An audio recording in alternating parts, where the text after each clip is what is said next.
오늘 말씀 우리가 41절부터 45절까지 읽었는데 실상은 우리가 여호수아 21장 전체의 말씀을 함께 다루겠습니다만, 자, 41절, 42절이 나뉘어지고 43절부터 45절까지가 21장 전체 결론이라고 할 수 있겠습니다. 자, 우리가 여호수아 말씀을 쭉 묵상하는데 여러분들이 다시 한번 재차 또 여호수아 1장부터 쭉 묵상하시면서 말씀을 묵상하시다가 또 영상 설교를 여러분 한번 들으시면서 말씀의 핵심을 딱 잡아가시면서 여호수아 전체 말씀을 한번 정리하시면 좋을 것 같아요. 짧게 정리해 보겠습니다.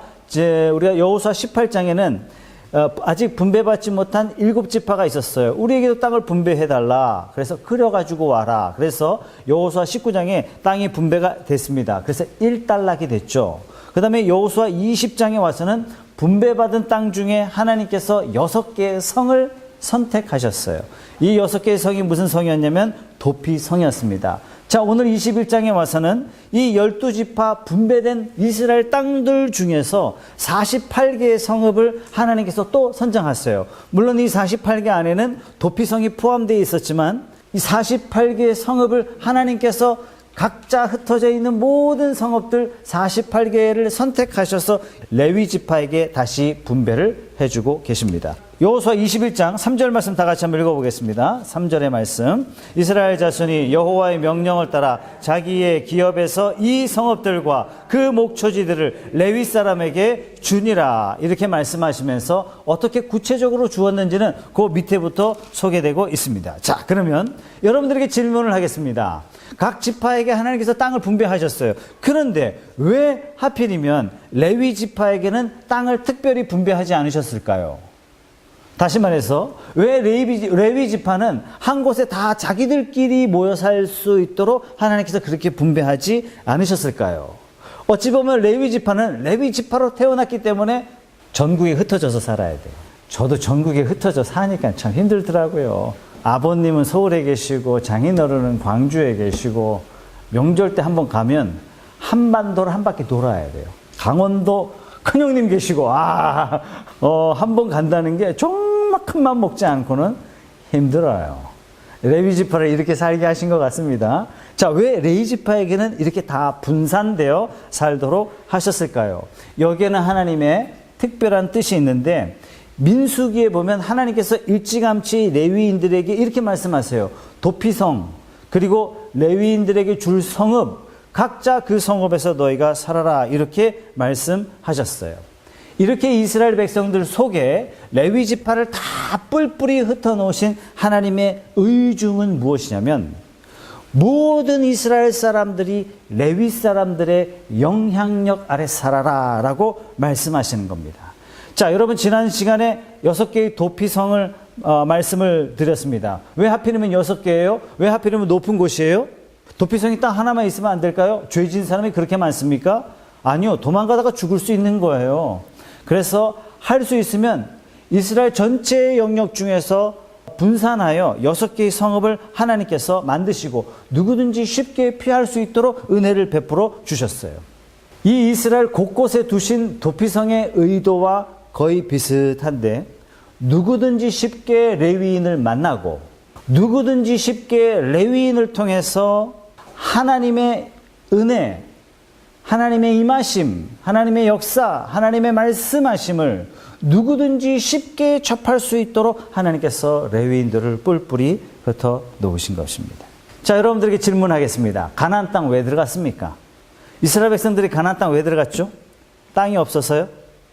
다른 나라들은 다 영토에 줄긋고 사는데 유독 이스라엘만 영토가 없어서 애굽에 평생 노예로 살고 있으니까 그게 불쌍해서 땅 주셨습니까? 땅 주신 것은 첫 번째는 하나님께서 아브라함에게 약속하셨어요. 본토 친척 아비 집을 떠나라. 내가 2개 줄게. 첫째, 내가 너에게 반드시 땅을 주겠다. 두 번째, 뭘 준다고요? 자손을 주겠다. 이 2가지 약속을 아브라함이 받았어요. 오늘 사실상 여호수아 21장이 땅 분배의 진정한 의미에서 마지막이 되는데 드디어 이스라엘 백성들이 땅을 분배받았어요. 그럼 왜 하나님께서 땅을 주셨어요? 이스라엘 백성들이 땅이 없으니까 주셨나요? 그 땅에서 잘 먹고 잘 살라고 하나님께서 주셨나요? 아니에요. 하나님께서 이스라엘 백성들에게 땅을, 특별히 가나안 땅을 구별하여 주신 이유는 분명히 하나님의 목적이 있습니다. 그것은 잘 먹고 잘 살기 위함이 아니에요. 하나님의 백성으로서 하나님의 백성답게 하나님의 약속을 이어받는 민족으로 살도록 하기 위해서, 자, 땅을 받았으니 이제부터 뭘 기다려야 돼요? 이 땅에서 오실 메시아, 하나님께서 아브라함에게 약속하신 자손 예수 그리스도를 대망하며 기다리는 것이 이스라엘의 목적이에요. 사랑하는 여러분, 여러분들은 이 땅에 왜 태어났습니까? 잘 먹고 잘 살기 위해서입니까? 남들보다 떵떵거리며 살 수 있도록 하기 위해서 여러분들은 사시는 겁니까? 아니에요. 하나님이 저와 여러분들을 부르신 부름의 궁극적인 목적이 있어요. 하나님이 우리를 구원하신 하나님의 구원의 목적이 있어요. 저와 여러분들을 통해서 열방을 축복하고, 저와 여러분들이 마치 오늘날의 레위인이 되어서 전 세계 어디에 흩어져 있든 여러분의 사는 모습을 보고 누구를 봐요? 하나님을 보는 거예요. 여러분의 사는 모습을 보고 예수 그리스도의 영광을 바라볼 수 있도록 저와 여러분들을 부르시고 복을 주신 줄 믿으시기 바랍니다.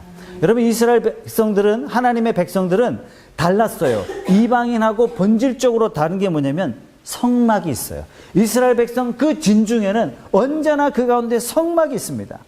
다시 말해서 하나님이 함께 하심이에요. 이스라엘은 다른 나라와 본질적으로 다른 건 뭐냐면 하나님이 세우신 나라요, 하나님이 세우신 백성이요, 그 나라의 주인은 하나님이요, 이 나라의 책임자는 하나님이라는 본질적으로 다른 나라하고 다르다는 얘기예요. 삶의 근원이 다른 거죠. 이것을 이방들에게 보여줘라, 이렇게 말씀하시는 겁니다. 그래서 이스라엘 백성들은 늘 하나님을 가까이 하면서, 실제적으로 삶에서는 누구를 가까이 해요? 늘 레위인들을 가까이 하면서 하나님의 영광을 드러내고 하나님의 가치를 드러내도록 부름받았다는 사실이에요. 왜 이렇게 살게 하셨습니까? 그냥 평범하게 살게 하시지. 레위인들의 지도를 받으면서 하나님을 경외하는 것을 삶 속에서 배우고, 이웃을 사랑하는 것을 삶 속에서 배우고, 이러한 삶을 삶 속에서 나타내며 열방의 빛으로 살기를 하나님께서는 원하셨습니다. 자, 그렇기 때문에 사실 19장의 땅 분배가 끝났다 할지라도 사실상 오늘 말씀이 땅 분배가 맞춰진 거예요. 눈에 보이는 땅은 이미 19장에서 완성되었지만 영적인 의미에서 왜 땅을 분배했는지, 땅 분배의 본질적인 의미가 무엇이 있는지, 그것은 사실상 오늘 말씀으로 정리가 되는 것입니다. 그래서 43절 말씀은 이렇게 소개되고 있죠. 오늘 43절 말씀 같이 읽어보겠습니다. 시작. 여호와께서 이스라엘의 조상들에게 맹세하사 주리라 하신 온 땅을 이와 같이 이스라엘에게 다 주셨으므로 그들이 그것을 차지하여 거기에 거주하였으니, 단지 레위 사람들이 거주할 땅을 주셨다는 단순한 뜻에서 출애굽의 대장정, 출애굽을 하게 된 커다란 목적이 있었잖아요. 땅을 분배받는 것. 이것이 오늘 말씀으로 대단원, 출애굽의 대장정이 오늘 맞춰지고 있는 것입니다. 그래서 44절에 이렇게 말씀하시죠. 44절, 45절 같이 읽어보겠습니다. 여호와께서 그들의 주위에 안식을 주셨으되 그 조상들에게 맹세하신 대로 하셨으므로 그들의 모든 원수들 중에 그들과 맞선 자가 하나도 없었으니 이는 여호와께서 그들의 모든 원수들을 그들의 손에 넘겨주셨음이니라. 여호와께서 이스라엘 족속에게 말씀하신 선한 말씀 하나도 남음이 없이 다 응하였더라. 단지 이스라엘의 살 땅이 없어서 준 땅이 아니었던 거예요. 하나님은 우상이 만연했던 가나안에 하나님의 백성을 인도하시고 보내시고 전투하게 하시고 승리하게 하시고 결국은 가나안 땅에 하나님의 교회를 세우신 거예요. 이 이스라엘 교회가 제사장 지파 레위의 지도 아래 살게 하신 궁극적인 의도는 세상 사람처럼 사는 나라가 아니다. 너희 나라는 다른 나라와 본질적으로 다르다. 어떻게 달라요? 장차 너희는 세상의 여러 나라에 대해서 이스라엘 자체가 제사장 나라, 이스라엘 자체가 레위 나라로 하나님이 사용하시기 위해서 하나님이 레위 지파를 모든 지파 속에 뿔뿔이 흩어 놓으신 것입니다. 이 레위 지파는 또 어떻게 살아요? 자기 지파에 땅이 없는데 레위 사람들의 지도 아래 각 지파가 살게 하면서 각 지파의 사람들은 하나님 앞에 헌물을 드립니다.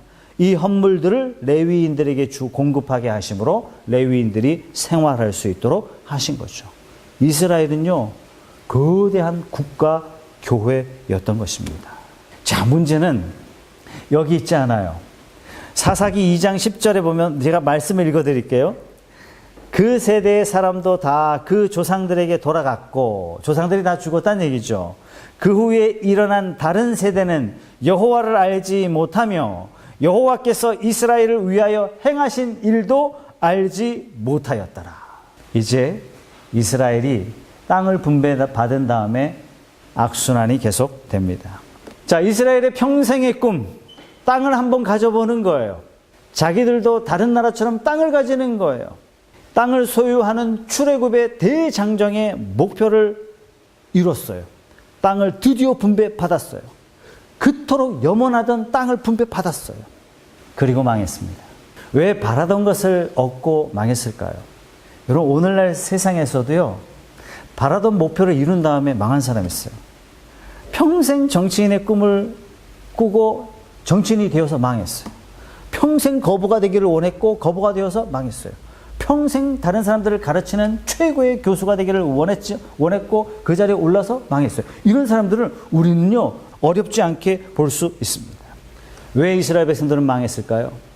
그토록 원하던 땅을 얻었음에도 불구하고, 첫째, 부모들은 자녀 세대에게 신앙교육을 하지 않았습니다. 왜 신앙교육하지 않았을까요? 이미 목표가 이루어졌어요. 이미 먹고 살만해요. 그런 의미에서 먹고 살만한데도 신앙교육을 잘하는 가정이 있다면 진짜 귀한 사람이에요. 정말 복 있는 사람이에요. 사랑하는 성도 여러분, 저와 여러분의 자녀들에게 신앙교육을 잘 전수하는 그런 부모님들이 다 되시기를 주님의 이름으로 축복합니다. 제 마음에 하나님을 향한 소원 중에 하나는 하나님 믿음의 명문 가문, 대를 이어서 어머니의 신앙, 대를 이어서 아버지의 신앙을 쫓아가는 그런 자손 세대들을 이 푸른숲 교회에 세워주시옵소서. 저희 신앙의 고백이고 제가 하나님 앞에 정말 기도하는 기도의 제목 중에 하나입니다. 여러분, 신앙은요, 신앙의 이정표는 교회에서 마련해 줄 수 있어요. 그러나 진짜 살아있는 신앙은 어디서 가르쳐 줄 수 있냐면 가정에서 돼요. 가정에서 돼요. 성경 어디에도요, 회당에서 교육을 잘 받아서 위대한 신앙이 됐다 이런 말이 없어요. 유대인이 제일 중요하게 여기는 건 가정이에요. 철저하게 가정이에요. 철저하게 아버지 신앙, 철저하게 어머니 신앙. 저와 여러분의 가정이 하나님이 기뻐하시고 복 주시는 신앙의 자녀 세대로 대물림되는 그런 귀한 믿음의 가정이 되시기를 주님의 이름으로 축복합니다. 신앙이 대물림 되려면요, 절대로 말로 안 돼요. 절대로 말로 안 돼요. 반드시 삶으로 신앙으로 보여주지 않으면 절대로 불가능한 거예요. 자, 그렇다면 이스라엘 백성들은 땅을 물려받고 어떻게 살았어요? 모든 게 다 됐어요. 이제 입으로만 신앙하는 거예요. 삶이 없었어요. 두 번째는요, 레위인들이 그 사명을 감당하지 못했습니다. 이스라엘의 도처에 깔려있는 수많은 레위인들이 자기 사명을 감당하지 못했다는 얘기예요. 여러분, 사사기의 맨 마지막 말씀을 여러분들은 너무나 잘 아실 거예요. 사사기 21장 25절의 말씀에 무슨 말씀하세요? 이스라엘의 왕이 없으므로 어떻게 됐다고요? 사람들이 다 자기 소견에 옳은 대로 행하였더라. 이 무슨 얘기입니까? 레위인들이 가르치지 못했다는 얘기예요. 하나님이 이스라엘 백성들 마음에서 사라졌다는 얘기예요. 이스라엘 백성들 마음에 하나님을 모시지 않았다는 얘기예요. 물론 그들이 예배드리지 않았겠습니까? 예배당에 가지 않았을까요? 아니요, 갔어요. 회당에도 갔고 예배드리러 갔고 제사도 지냈을 것입니다. 그러나 그들의 마음에 하나님 말씀보다 자기의 소견을 우선순위했어요. 이 일에 대한 레위인들이 가르치지 못했던 것입니다. 사랑하는 성도 여러분, 저와 여러분의 삶의 중요한 목표들, 유일한 목표는 하나님의 말씀 안에 있는 줄 믿습니다. 우리 각자의 마음에 하나님을 진정 주인 삼고 이 시대를 살아가며 이 시대가 유혹하고 위협하는 세상의 악한 것들을 뚫고서 하나님의 말씀으로 빛을 발하는 저와 여러분들이 다 되시기를 주님의 이름으로 축복합니다. 놀랍게도 사사기 말씀을 읽어보면요, 레위인, 제사장, 성막이라는 단어 언급이 거의 없어요. 놀라우리만큼 없어요. 사사시대는 그야말로 사사들이 치리했던 시대, 사사시대는 그야말로 진짜 굵직한 지도자가 없었던 시대예요. 모세 같은 지도자가 없었고, 아론과 같은 지도자가 없었고, 여호수아 같은 지도자가 없었던 그런 시대예요. 그렇다면 이스라엘 백성들의 무엇이 지도자가 되어야 되냐면 하나님의 말씀이 되어야 하고, 레위인이 되어야 되고, 하나님의 임재하심이 되어야 할 텐데, 이스라엘 백성들 마음속에 레위인이라는 단어가 없어요. 성막이라는 단어가 없어요. 제사장이라는 말이 없습니다. 굳이 찾아보면 이런 말씀이 있어요. 레위 소년이 신당의 제사장이 되어서 레위인이 취했던 첩으로 말미암아 이스라엘 백성들이 민족 상잔의 비극이 일어나면서 사사기는 무너집니다. 이게 다예요. 여러분, 사사시대 말기의 지도자는 누구죠? 제일 마지막 지도자, 왕이 세워지기 직전의 사사시대 사무엘이죠. 그죠? 사무엘 전의 지도자는 엘리 사사입니다. 여러분들이 너무나 잘 아시듯이 엘리 제사장은 너무나 무능했어요. 제사장 된 엘리의 두 아들 홈니와 비느하스는 매우 부패했습니다. 사사시대의 영적 지도자들이 도대체 어떻게 살았는지 우리는 이 말씀을 통해서 가늠해 볼 수 있습니다. 하나님께서 본래 의도하셔서 전국에 흩어놓았던 레위인들을 통하여 이스라엘 백성들이 오직 하나님만 바라고 하나님을 사랑하고 내 이웃을 내 몸처럼 사랑하면서 우리의 가정에서나 우리의 일터에서나 늘 하나님의 임재하심을 체험하며 살도록 하기 위해서 하나님께서 레위인들을 흩어놓으셨고 그들을 통하여 지도하도록 하셨습니다. 그러나 레위인들은 자기 사명을 감당하지 못했을 뿐만 아니라 레위인들은 도리어 부패하고 타락하는 일에 앞장섰습니다. 자, 오늘 우리가 읽었던 말씀 45절 말씀 다시 한번 읽어보겠습니다. 여호와께서 이스라엘 족속에게 말씀하신 선한 말씀이 하나도 남음이 없이 다 응하였더라. 하나님께서는 이와 같이 신실하게 자신이 약속한 것 신실하게 지켜나가시는데 그에 비해서 우리 인간은 얼마나 성실하지 못하게 하나님의 말씀을 배반하고 하나님의 말씀을 멀리 떠나고, 이거는 이스라엘 이야기고요. 오늘날 우리에게 한번 적용해 봅시다. 여러분, 이 시대의 제사장은 누구입니까? 최석찬 목사인가요? 여러분, 사도 베드로가 흥분하여 메시지를 선포했던 거 여러분 기억하시죠? 너희는 왕 같은 제사장들이라, 거룩한 나라요, 그의 소유된 백성이라. 왜 우리의 신분을 이렇게 바꿔주셨습니까? 하나님의 아름다운 덕을 선포하게 하시려. 우리는요, 이 땅에 호흡하는 그 자체는 우연이 아니에요. 우리의 생존의 목적 자체는 삶을 꾸려나가는 게 아니에요. 저와 여러분들을 하나님께서 제사장으로, 오늘날 이 시대에 살아있는 레위인으로 저와 여러분들로 부르신 줄로 믿으시기 바랍니다. 이 세상의 빛은요, 이 어두운 세상에서 빛을 바라볼 수 있는 방법은요, 믿지 않는 사람들이 빛을 볼 수 있는 방법은 유일해요. 그들은 예수 볼 수 없어요. 그들은 하나님 볼 수 없어요. 우리들이에요. 세상 사람들은 우리들을 통해서 빛을 볼 수 있어요. 만약 우리가 그 빛을 잃어버리면 세상 사람들이 어둠에서 헤어나올 수 없는 겁니다. 그들이 어둠에서 헤어나오지 못하는 것에 대해서 하나님은 이렇게 말씀하세요. 내가 너를 빛으로 세웠는데 너는 스스로 빛을 감추고 스스로 어둠의 길을 따랐다. 그들이 어둠 속에서 죽은 거에 대한 죽음의 대가를, 그 피의 책임을 내가 너한테 묻겠다. 이것이 하나님 말씀이에요. 소금이 그 맛을 잃어버리면 사람들에게 밟힐 뿐이라 그랬습니다. 오늘 우리의 삶을 한번 되돌아봅시다. 하나님은 우리를 부르셔서 복 주기로 약속하셨어요. 우리를 빛과 소금으로 부르셨어요. 우리를 영적인 제사장이요 영적인 레위인으로 부르셨습니다. 과연 우리는 빛의 사명을 감당하고 있습니까? 아니면 이스라엘 백성들이 처절하게 망했던 것처럼, 목표를 이루고 망했던 것처럼, 그 땅에 주저앉아서 망했던 것처럼 우리도 그 길을 걸어가고 있는 것은 아닙니까? 사랑하는 여러분, 오늘 이 시간 오늘 말씀을 생각하면서 한번 통성으로 한번 기도했으면 좋겠습니다. 내가 이 땅에 사는 목적을 삶의 안정을 목적으로 삼았다면 여러분 회개하시기 바랍니다. 여러분 물질 추구 자체가 내 삶의 목적이었다면 이것도 회개하시기 바랍니다. 내가 이 세상에서 정말 잘 살기 위해서 내가 그리스도의 정체성을 버리고 빛을 버리고 소금의 사명을 버리고 세상 속에 들어갔다면 통회하며 회개하시기 바랍니다. 하나님이 원치 않는 것입니다. 사랑하는 여러분, 자본주의 사회에 물질이 없이 산다는 것은 보통 불편한 것이 아닙니다. 그러나 그 물질이 우리의 인생의 목적이 될 수 없습니다. 하나님 없는 백성이나 물질을 목적 삼아 살아가는 것이지, 그리스도인이 물질을 목적 삼는 순간 우리는 영적으로 마비돼요.